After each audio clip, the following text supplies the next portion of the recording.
Bonjour à tous, aujourd'hui on attaque la divisibilité avec un exercice assez simple, c'est vraiment les débuts.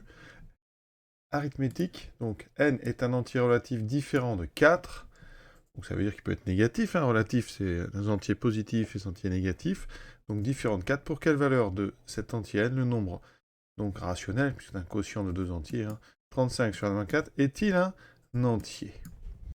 Traduisons simplement le texte, donc ça veut dire que 35 sur n-4 est un entier, donc appartient à Z, ça équivaut à quoi? Eh bien, tout simplement, ça veut dire qu'il existe, alors je vais utiliser le symbole 1 ici, il existe un nombre k appartenant à Z, tel que, eh bien, 35 sur n-4 égale à k. Et donc, ça veut dire qu'il existe un entier k appartenant à Z, tel que 35 est égal à k fois n-4. La conséquence, c'est que ça équivaut à avoir, donc n-4 appartient au diviseur de 35, d'accord? Et donc, comme 35 c'est 5 fois 7, on fait la liste des diviseurs, il y a 1, 5, 7, 35, hein, d'accord?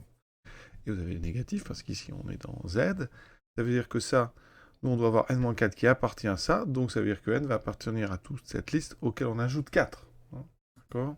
Bien penser à prendre les choses dans le bon sens, on va donc ajouter 4, donc n appartient, donc j'ajoute 4, donc 5, 9, 11, 39, j'ajoute 4, donc 3, moins 1, moins 3, moins 31. Vous voyez bien, si 4 n'est pas dans cette liste, hein, il doit être différent de 4, et donc on a 8 solutions. Ça reste assez simple, hein, quand même, c'est pour démarrer. On va aller vérifier ça sur une calculatrice. Pour ça, on va dans un tableau de valeurs, hein, toutes les machines font ça. Vous indiquez 35 divisé par donc alors, x moins 4, c'est pas la peine d'aller dans le menu suite. Voilà. Par contre, vous allez faire ici de moins 50 à 50 avec un pas de 1, surtout, pour avoir des valeurs de n entières. Et dans le tableau, on va aller chercher, hein, les valeurs ici pour lesquelles, hein, donc ici, le rapport est entier. Donc vous voyez qu'ici, ça n'est pas entier. Donc on continue. Première solution attendue, hein, c'est moins 31. Donc ici, on descend. Et normalement, à moins 31, voilà, on a un entier. Vous voyez, donc ça corrobore ce qu'on a trouvé. La suite, hein, donc on continue. Vous voyez, et dès que vous avez un entier, bien, ça veut dire qu'a priori, vous avez une solution. Donc là, on n'a pas.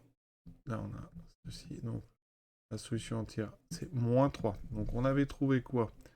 On avait trouvé moins 3, exactement. Alors on doit après trouver de l'autre côté 5, 9, 11, 39. Hein. On regarde ça quand même rapidement. Ah oui, il y a quelques entiers, il y a moins 1. 3, vous voyez que pour 4, on a bien une erreur, il y a une division par 0. Ensuite, 9, 11, toutes les valeurs attendues, on va les trouver. Voilà donc pour cet exercice, hein, pour vous apprendre aussi à les vérifier, hein, pendant les devoirs, les résultats. Et le dernier, vous voyez, c'est 39, il est bien entier ce rapport. Donc je vous souhaite une bonne fin de journée, à bientôt pour la suite.